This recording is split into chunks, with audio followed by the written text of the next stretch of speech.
우리 앞뒤적으로 인사하도록 하겠습니다. 참 잘 오셨습니다. 은혜 받읍시다. 참 잘 오셨습니다. 일주일 내내 막 날씨가 막 엄청나게 떼약볕이었는데 주말 돼서 비가 내리고 또 오늘 새벽에 많은 비가 내렸습니다. 비 피해 없으셨습니까? 비 피해가 없었으면 좋겠습니다. 또 이 마지막까지 8월이 주님 안에서 행복한 그러한 날들이 되었으면 좋겠습니다. 오늘 본 말씀을 통해서 새끼 나귀를 타시고 라는 제목으로 은혜를 나누려고 합니다. 오늘 예수님께서는 예루살렘 성에 입성하십니다. 요한복음 12장 말씀에 보면 이때가 유월절이라고 말씀합니다. 이를 기념하여 올라가시려는 것에는 분명히 예수님께서 의도한 바 목적이 있다라고 생각할 수 있습니다. 요한복음 6장 38절 39절 말씀에 이렇게 기록이 되어 있는데요. 다 같이 한번 읽어보겠습니다. 시작. 내가 하늘에서 내려온 것은 내 뜻을 행하려 함이 아니요 나를 보내신 이의 뜻을 행하려 함이니라. 나를 보내신 이의 뜻은 내게 주신 자 중에 내가 하나도 잃어버리지 아니하고 마지막 날에 다시 살리는 이것이니라. 아멘. 이 말씀은 곧 자신이 하나님 아버지의 뜻을 받들어 택한 백성을 구원하기 위해 이 땅에 오셨다라는 예수님께서의 삶의 목적, 이 땅에 오신 목적을 설명해 주신 것입니다. 그렇습니다. 예수님에겐 택한 백성을 살려내야 하는 목적이 있으셨다라는 말씀입니다. 그렇다면 왜 굳이 다른 날이 아니라 유월절 절기에 맞춰 예루살렘 성에 찾아오셨는가입니다. 유월절의 기원은 출애굽기 12장 1절 말씀 이하에 보게 되어지면 하나님께서 자신의 백성들을 구원하시기 위해 애굽에 내리신 10가지 재앙, 그 마지막 재앙이 장자를 죽이는 재앙입니다. 장자는 상징성을 가지고 있는데 그 대표를 의미하는 거예요. 한마디로 다음 세대 전부를 죽이시겠다라는 의미예요. 그때 이스라엘의 백성들을 구원하고자 이 제정하신 절기가 유월절입니다. 기록에 보면 유월절에는 사람의 수에 따라서 어린 양 하나를 잡고 그 피를 자신의 문설주와 임방에 묻혀야 했습니다. 문설주는 기둥이고 임방은 가로대입니다. 한마디로 이 가로 세로 이 문 전체에 그 어린 양의 피를 발라야 한다 이렇게 설명합니다.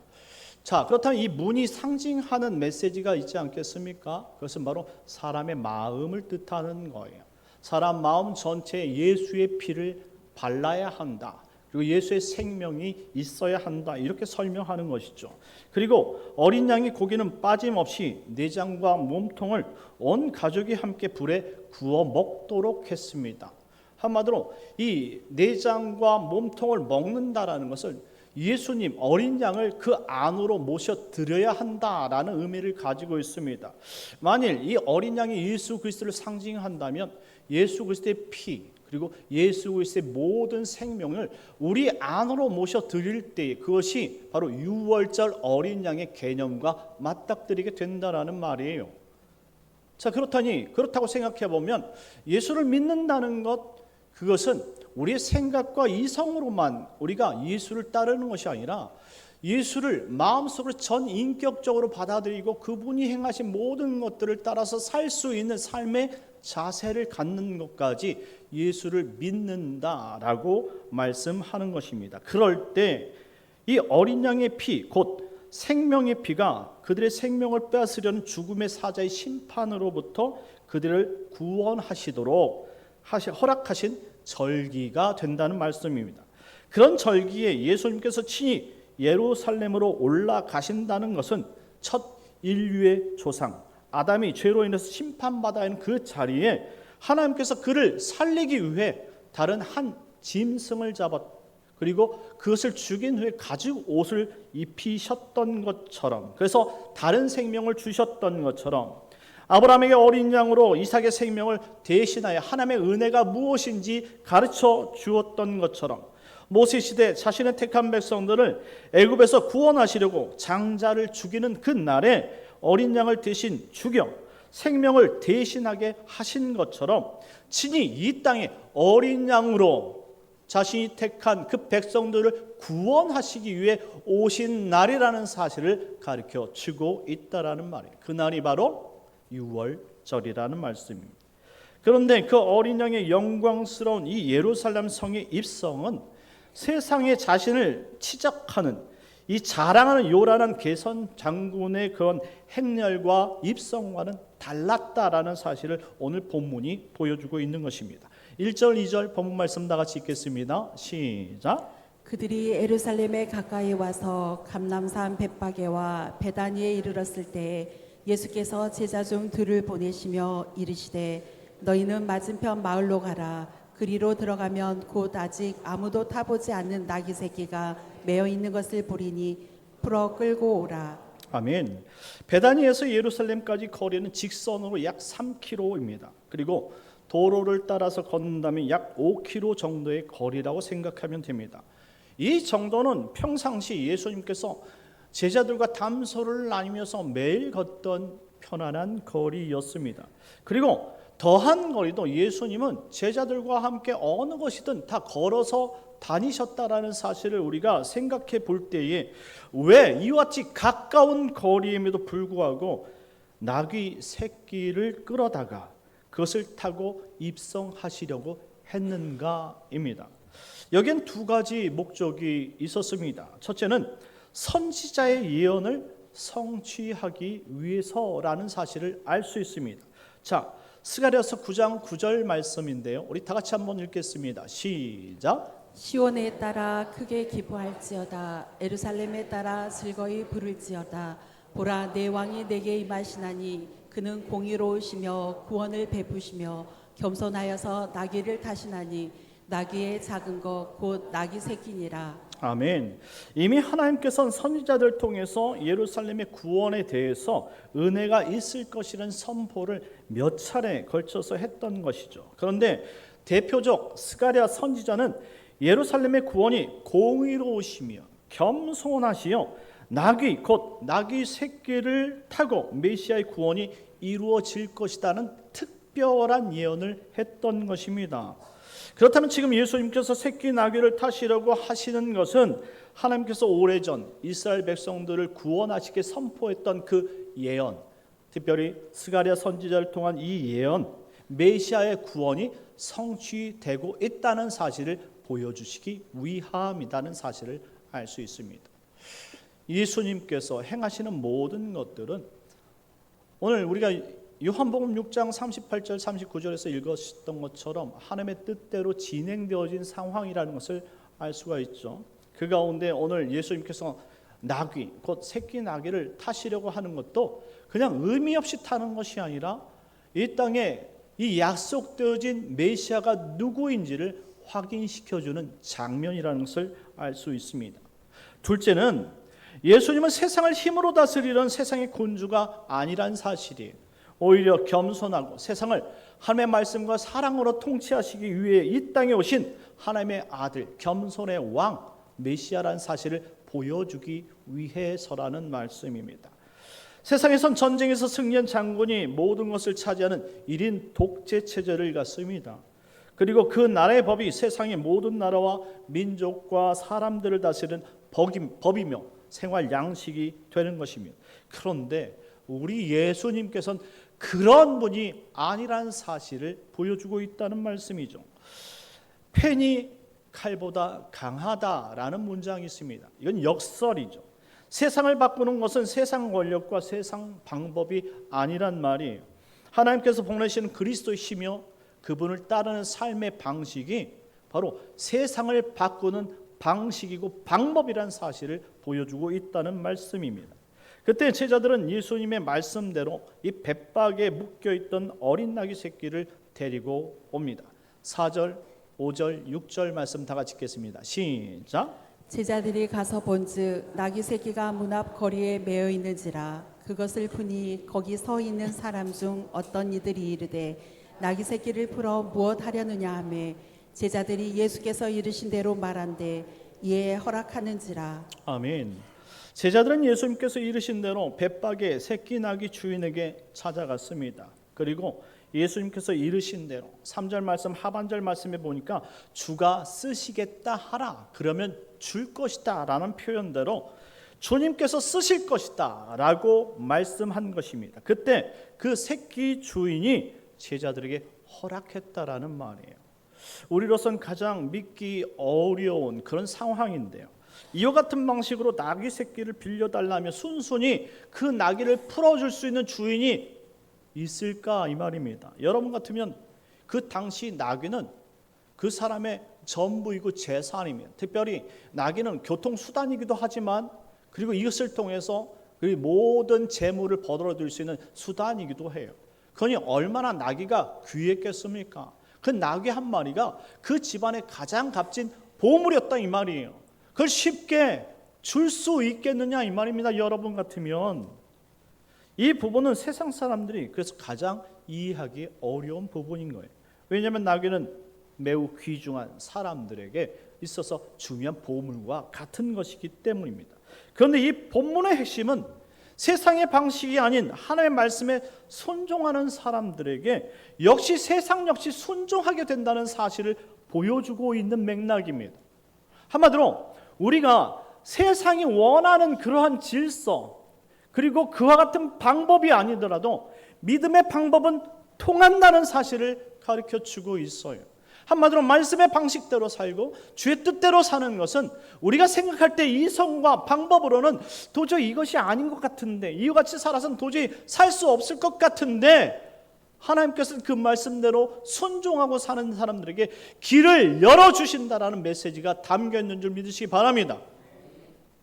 세상이 호락호락하지 않는다 할지라도 우리가 삶의 방식을 주님의 방법대로 한다면 하나님께서 원하는 순종 그 이치대로 산다면 하나님께서 마땅히 우리 삶을 앞으로 세상에 달아놓고 그리고 세상이 원하지 않는다 할지라도 하나님의 능력으로 열어주시는 줄 믿으시기 바랍니다.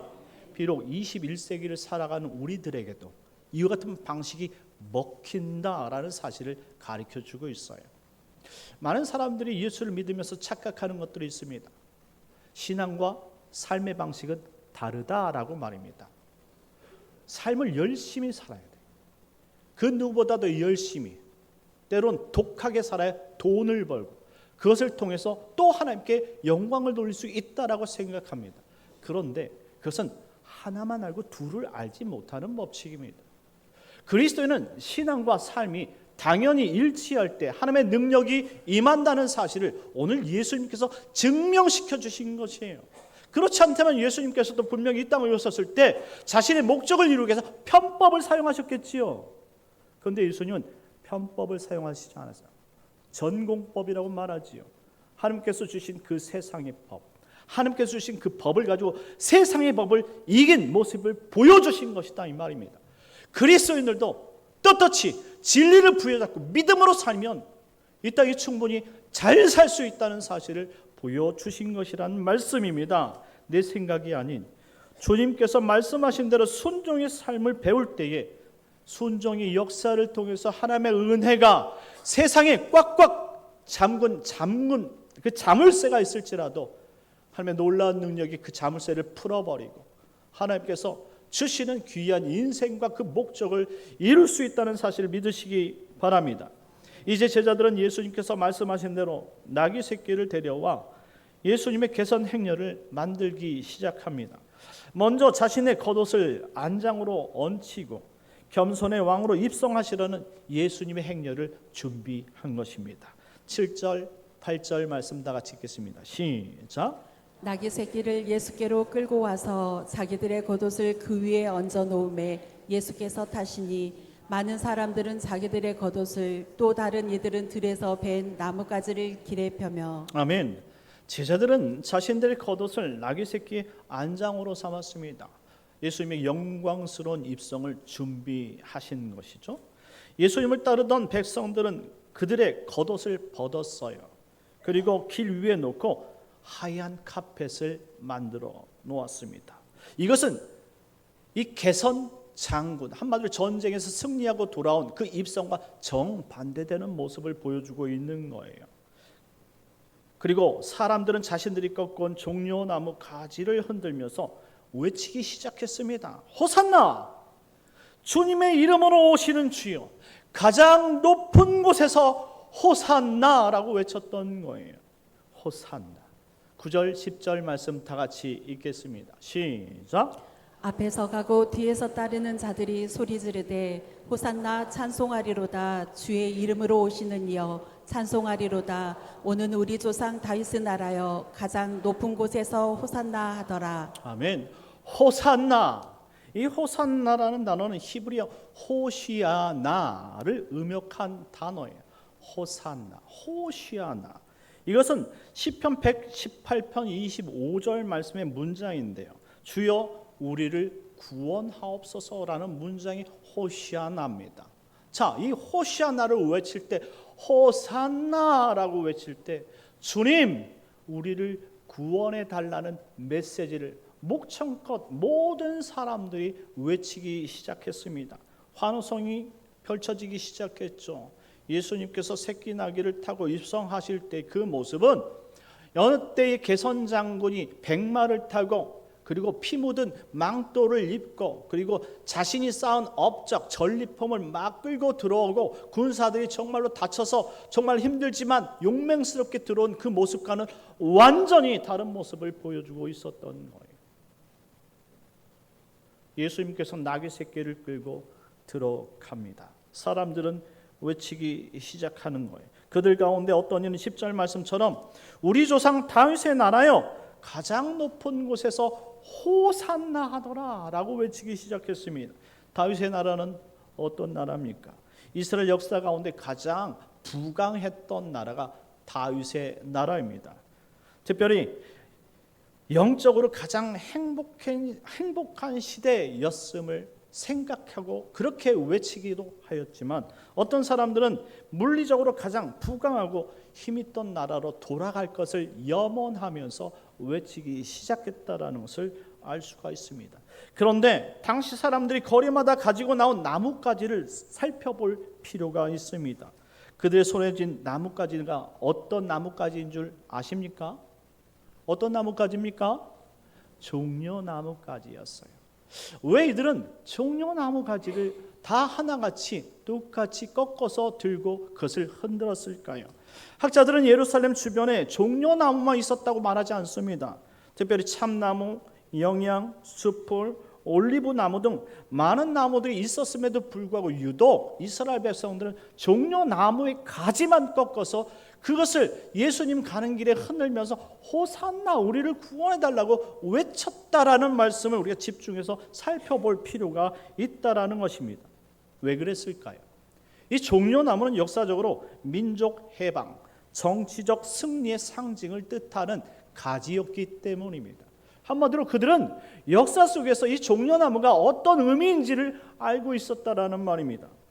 BC 142년 전 마카비 왕조가 헬라 제국 셀류코스 왕조로부터 이 빼앗긴 예루살렘 성전을 수복합니다.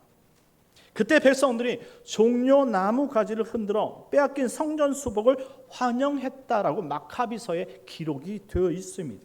이와 같은 민족의 역사를 그 당시 히브리 민족들이 잘 알고 있었다라는 표현이에요. 즉 예수님 시대에 유대인들은 역사적으로 마카비 시대의 왕조가 헬라로부터 빼앗겼던 성전을 수복했던 것처럼 지금 예수님 시대에 빼앗긴 로마로부터 빼앗긴 이 예루살렘 성전과 이스라엘 국토를 수복하고자 하는 염원이 담겨져 있었다라는 표현인 것이죠. 그래서 사람들은 예루살렘 성에 입성한 그 예수님을 달리 보았던 거예요. 예수님이 보여줬던 것은 어떤 것들입니까? 죽은 사람을 다시 살리셨어요. 그리고 사람으로서는 고칠 수 없는 질병들을 고쳐내기 시작했습니다. 그리고 귀신 들린 사람을 보는 앞에서 귀신을 쫓아내셨어요. 이것뿐만 아닙니다. 많은 사람들, 수만 명이 운집해 있는 그곳에 오병이어의 기적을 통해서 모든 사람이 배불리 먹게 하셨고 그리고 칠병이어의 기적을 통해서 많은 사람들을 배불리 먹이셨어요. 먹는 것 그리고 사는 것 건강한 것 모든 것들을 주님께서 다 백성들이 보는 앞에서 다 이루어 주신 분이라 이 말입니다. 이런 분이 예루살렘 성에 입성할 때는 어떤 의미를 가지고 있는가? 역사적으로 이 마카비 왕조가 그랬던 것처럼 지금 예수님께서 자신에게 뺏긴 이 땅과 정말로 잃어버린 이 예루살렘 성전을 회복시켜 줄 것을 간절히 염원하고 그 나뭇가지를 꺾어다가 흔들었다 이 말이에요. 근데 여기서 우리가 절대 놓쳐서는 안 된다 이 말입니다.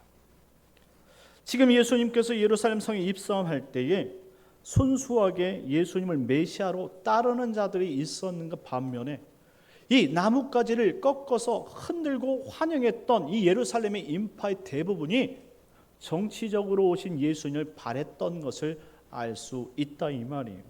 한마디로 예수님을 따르는 그 모습을 백마탄 왕자가 비록 아니었을지라도 그것 같은 모습을 기대하고 따랐던 정치적 입장의 성도들이 있었던 것 반면에 예수님께서 나귀를 타고 가야지만 하는 그 뜻을 마음속에 새기면서 묵묵히 주님을 따르던 백성들이 있었다라는 말씀입니다.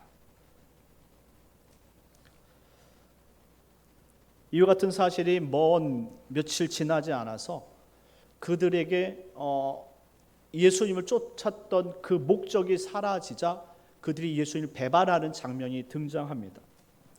아쉽게도 명절이 되어지면 죄수 한 명을 풀어주는 그러한 이 관례가 있었지요.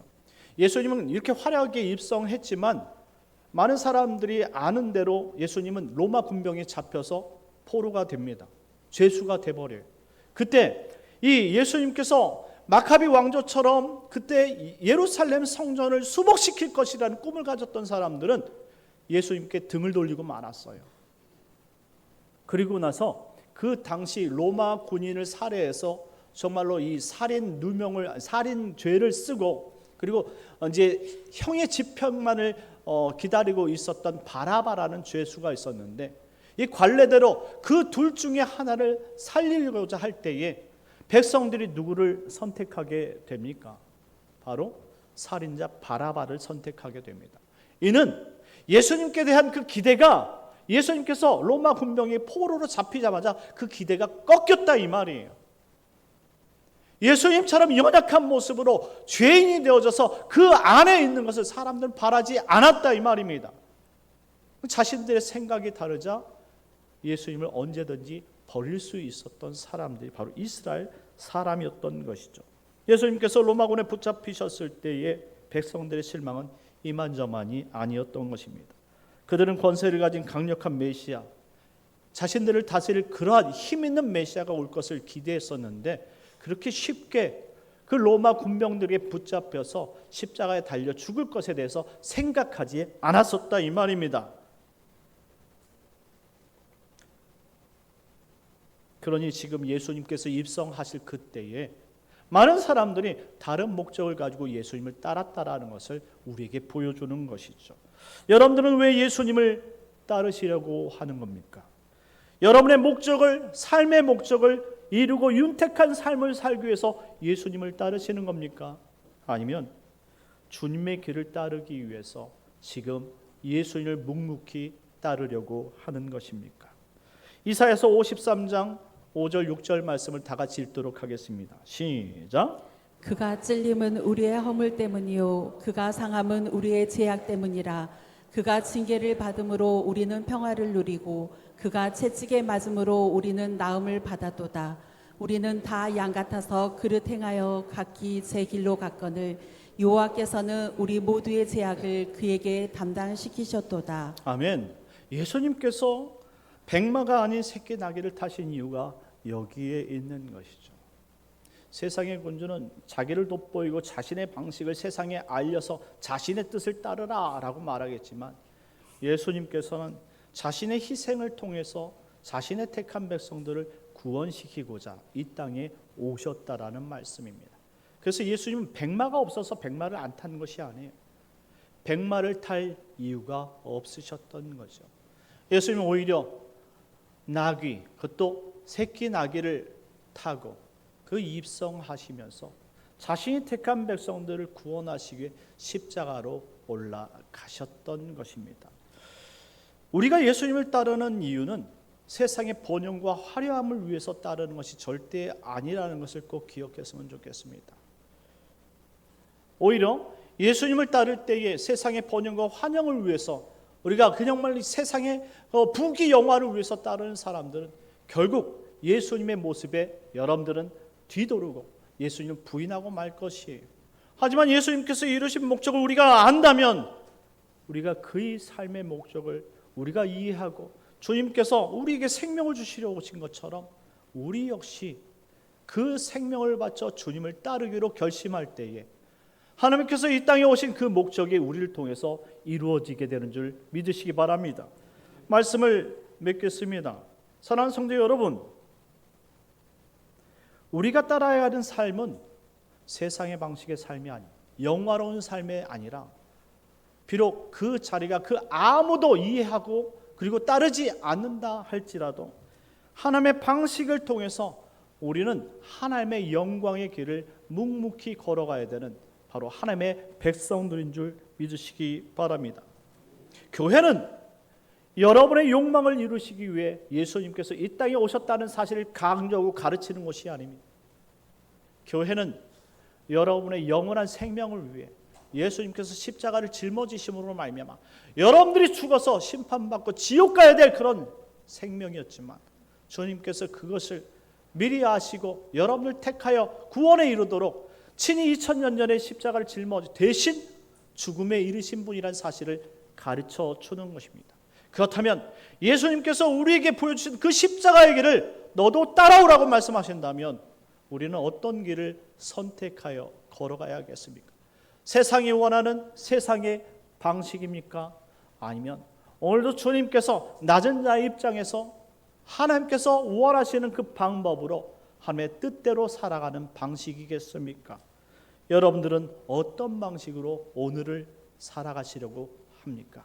그러니 2000년 전에 예수님께서 백마 타고 오시지 않은 그 이유를 마음속에 다시 한번 새기고 비록 이 길이 우리에게 부귀 영화를 갖다 주는 것이 아니라 할지라도 영원한 생명이 있는 곳에 우리가 있다는 것이 만족하시고 그 길을 따를 때에 영원한 생명이 우리에게 비로소 전달된다는 사실을 꼭 기억하시고 주님을 따르는 십자가의 길을 따르는 예수님의 제자들 되시길 예수님의 이름으로 축원합니다. 우리 시간 다 같이 기도합시다. 하나님, 세상의 방법이 아니라 하나님의 방법을 가르쳐 주시기 위해서 친히 백마가 아닌 새끼 나귀를 타고 오신 그 예수님, 우리가 그분의 그 삶의 방식을 택하고 그분의 걸어가신 그 길을 걸을 수 있도록 우리에게 믿음을 주시옵소서. 우리는 아직 연약하여서 그 길을 알지 못하지만 하나님 그 길을 걸어갈 수 있는 믿음을 주셔서 하나님 나머지 한 주도 하나님 믿음으로 살게 하시고 주의 영광을 위해서 힘써서 살아볼 수 있는 힘을 더해달라고 우리 주여 한번 외치고 기도하도록 하겠습니다. 주여 하나님 아버지 은혜를 내려 주시옵소서. 하나님이 원하신 삶의 방식으로 이 땅에 바라는 삶이 아닌 주님이 원하는 삶의 방식을 살기 위해 하나님 나를 낮추고 예수께서 짊어지셨던 그 십자가를 짊어지기 위해 오늘도 그 길을 믿음으로 선택하고 따라가게 하여 주시옵소서. 결국 하나님의 방식이 옳았다는 사실을 우리의 삶으로 증명해 나갈 수 있도록 인도하여 주시옵소서. 오직 하나님만 바라봅니다. 하나님 역사해 주시옵시고 한 주간도 믿음으로 살려고 할 때 하나님 모든 것을 아시는 하나님께서 성령으로 충만케 하여 주시옵소서. 예수님의 이름으로 기도드리옵나이다. 참 좋으신 하나님 은혜를 감사합니다. 하나님 오늘도 우리에게 이와 같이 삶의 방식을 하나님의 세상의 방식이 아니라 오직 예수를 따르는 방식으로 바꾸라 하신 그 말씀을 배우게 하여 주시옵소서. 충분히 주님을 따라간다 할지라도 하나님 우리에게 넉넉한 삶이 있고 하나님 우리에게 참된 길이요 진리요 영원한 생명이 있는 줄 믿사오니 그 길 포기하지 않고 하나님 아버지 오직 그 길을 향해 하나님 달려가고 걸어갈 수 있는 복